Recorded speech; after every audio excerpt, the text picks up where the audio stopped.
Écouter pour moi la personne, c'est la comprendre. Comment aider quelqu'un si je ne peux pas la comprendre et l'accepter telle qu'elle est. Et il y a des souffrances qui sont difficiles à dire. Elles peuvent paraître inaudibles et inacceptables. Et j'ai cette capacité d'accueillir, quelle que soit l'histoire de la personne, je peux l'écouter en toute quiétude et l'accepter. Où ça cloche, en fait, il y a bien souvent une souffrance qui est liée à des blessures, des traumas qui ne sont pas regardés. Et justement, cette écoute, elle me permet d'apaiser ces parties-là qui n'ont jamais été écoutées. À partir du moment là, où la personne en demande est là, ça se fait tout seul, je ne me pose pas de questions, je sens. J'ai la réponse, elle vient dans mes pensées, j'ai envie de dire dans mes tripes aussi, je sens ce qui ne va pas et je dis ce que je ressens.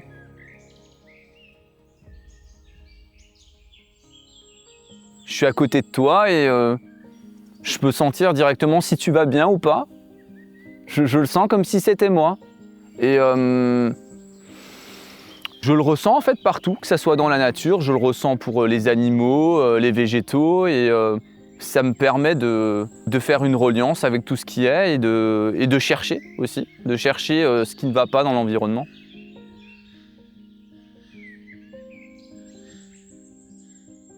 Clairaudience, clairvoyance, clair-ressenti, ce sont mes principales capacités. Après, j'arrive aussi à entendre ce que pensent les gens. Ça permet de voir ce qu'il y a dans l'inconscient.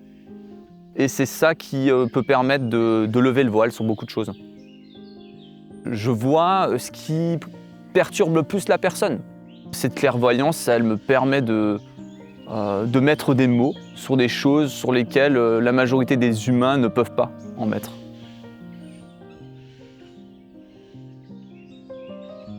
J'ai une facilité, rien qu'avec mes mains, au contact avec la personne, à sentir où l'énergie coince.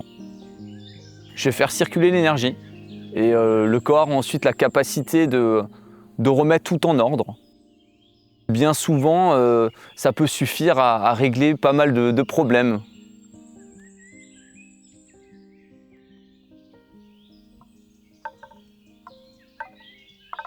Tout est en nous.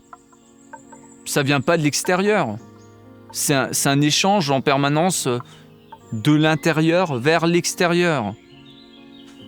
C'est toujours de là que tout part. La vie, avant tout, c'est nous qui décidons dans quelle direction nous allons. Et plus on se rapproche de soi, et plus on peut l'affirmer dans le quotidien, dans des actions et des actes qui sont concrets. Bien souvent, on conduit notre vie comme un véhicule bas de gamme. Voilà, j'ai rien contre les véhicules bas de gamme, mais il faut dire ce qui est, quand vous avez un véhicule tout confort, c'est plus agréable. La vie, c'est pareil. Il n'y a pas de sauveur extérieur, nous sommes notre propre sauveur. On a les clés en nous, c'est pas plus compliqué que ça. On a les clés en nous pour notre santé. Après, la conscience intégrale permet de comprendre et d'acquérir des connaissances et des savoirs qui permettent d'avancer. Ma perception de la réalité, c'est que nous avons plusieurs plans qui sont là en même temps. Quand je vous parle du passé, je suis dans le présent. Quand je vous parle du futur, je suis aussi dans le présent. On y est tout le temps. Et tous ces plans-là interagissent sans qu'on s'en rende compte, en faisant des actions. On impacte la réalité de tout le monde. Nous sommes à la fois le corps physique et l'expérience. Nous sommes tout. En fait, on vit dans un monde énergétique où toutes les informations sont à prendre en compte. C'est ça la base de la conscience intégrale, c'est de comprendre que tout est relié par cette énergie.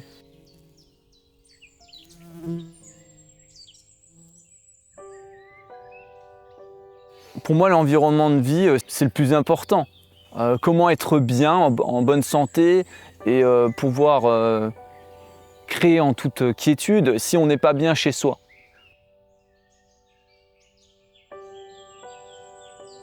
Est-ce que vous dormez correctement?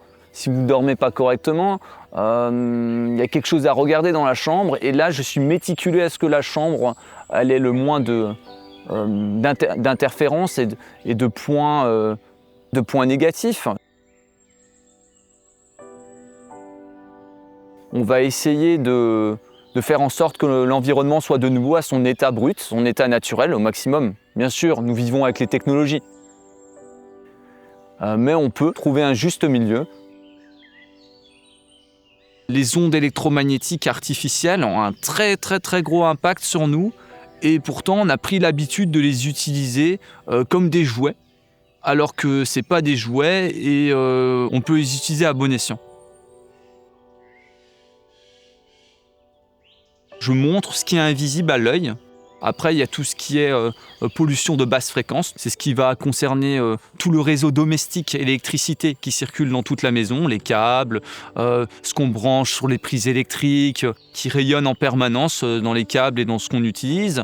Et pour les appareils qui consomment beaucoup, on va parler de champs magnétiques. Et pour finir, il y a tout ce qui est électricité sale.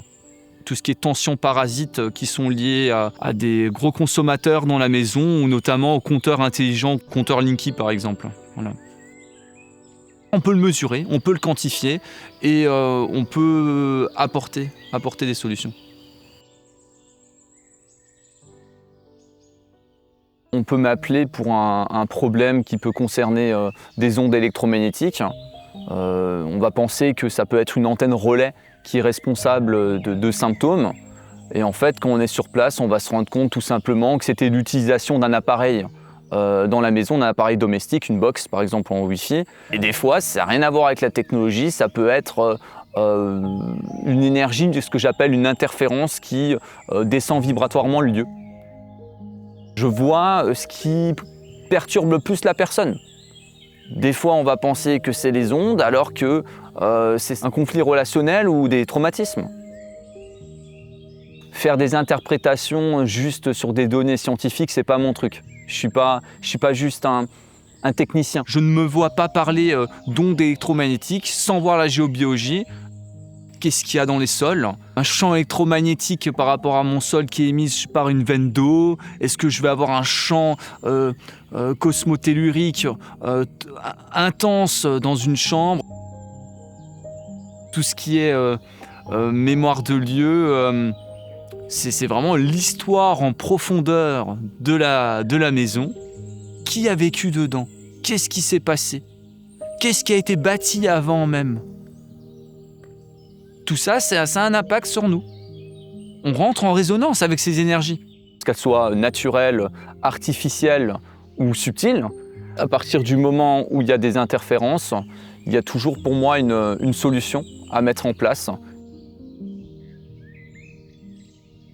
J'accueille le lieu comme il est, je ne vais pas essayer d'imposer ma vision, de le dominer, ou de dire ce qu'il faut faire ou il ne faut pas faire. On va trouver pas un compromis, mais une résonance qui va à l'avantage de chacun.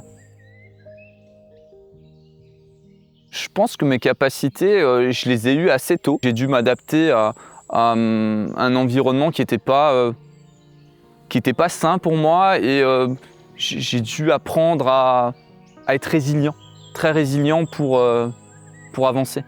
Cette extrasensibilité, c'était pour me protéger. C'était pour me protéger des autres et je n'avais même pas conscience qu'elle était là. Je pensais même que tout le monde avait cette extrasensibilité, que c'était la norme. Je me suis rendu compte qu'à partir du moment où je n'étais plus dans le déni par rapport à ce qui s'est passé, j'ai pu ouvrir d'autres portes et arrêter de jouer ce cycle, sortir du cycle de la souffrance. Et j'ai aperçu en fait que il y avait de la beauté partout et qu'il y avait qu'il y avait un autre chemin. Les bonnes choses que ça induit, maintenant je peux les utiliser pour moi et pour le partager aux autres.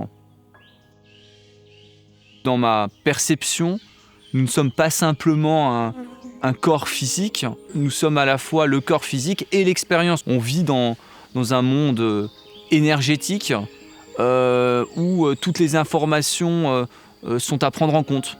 tout est énergie en fait. C'est ça la base de la conscience intégrale, c'est de comprendre que tout est relié par cette énergie. Ça aide de comprendre les choses et de mettre la lumière dessus, ça permet de libérer. C'est ce qui m'a permis en fait d'avancer, de me retrouver et de m'aimer. Voilà, et je souhaite en fait partager mes outils et qui je suis, ma perception pour que les personnes en demande puissent connaître tout ça.